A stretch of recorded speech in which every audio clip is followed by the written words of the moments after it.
kooxda Man City ayaa guul wax ku ool ka gaartay maamulka horyaalka Ingiriiska ee loo yaqaano Premier League kadib markii ay xeerbeegto maxkamadeed ay xukumeen go'aan dhigaya in hanaanka loo maareeyo idhayada ay kooxuhu sameeyaan ee uu dabaqay maamulka EPL ay sharci darro yihiin. Warka EPL ee la sheegayo oo magaciisu yahay The Associated Party Transactions ama APT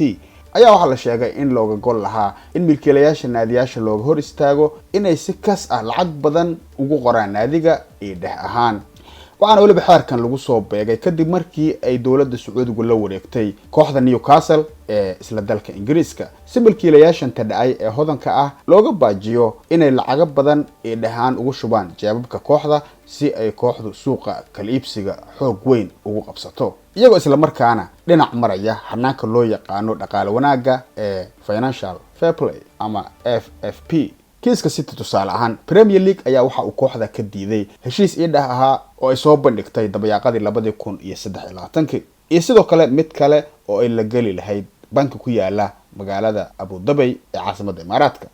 haatanse guddi xeerbeegti ah oo ka kooban 3 garsoore oo howlgab ah ayaa waxa ay kooxda Man City u xukumeen in hanaanka loo yaqaano APT ee uu dabaqay EPL uu yahay mid sharci darro ah maadaama uu ka hor imanayo sharciga kale ee loo yaqaano xeerka tartanka ama Competition Act.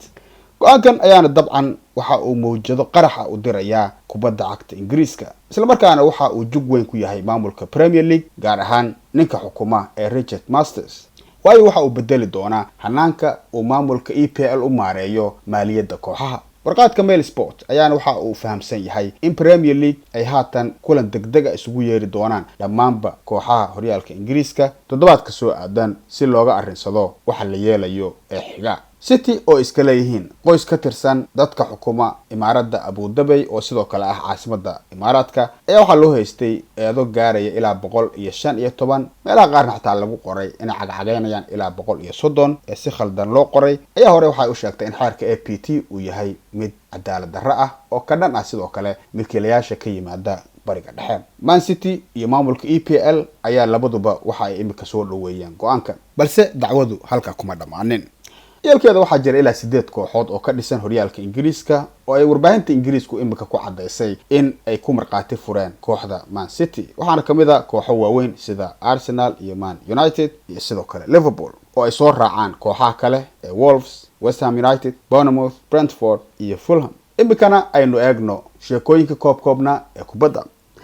لاعبka sidan jiray naanaysta macalinka khadka dhexe ama El Maestro ee Andrea Pirlo oo u dhashay dalkaas Talyaaniga ayaa waxa uu yahay laacib marka laga soo tago kubadiisa xariirta ah ee ay xirfadda iyo xigmaddu ka muuqdaan uu sidoo kale yahay mid shakhsiyan aad iyo aad u degan. Pirlo ayaan ka qiseeyay dhacdo yaab leh oo isaga soo martay. anigu waxaan ahay nooca dadka aan wax cadaadis ah dareemin maskaxiyana ima saameeyaan wax diiqad ama stress ah si kasta oo ay xaaladdu u kulushahay ama ay u soo socdaan wax aan la saadaalin karin. wuxuu raaciyay subaxnimadii 9 Luulyo 2006 si aad u wanaagsan ayaan u gataatay dhacay jeer ay hurdadaydu didin kartay shimbiraha markii aan toosayna waxaan iska ciyaaray PlayStation halka uu qof kasta oo kale oo ii dhawaa uu nervous ahaa. isla fiidkii waxaan tagay garoonka Berlin Stadium waxaan wajahay Faransiiska waxaan ku guuleystay koobka adduunka. Maxamed Xaaji, Hadal Sama TV.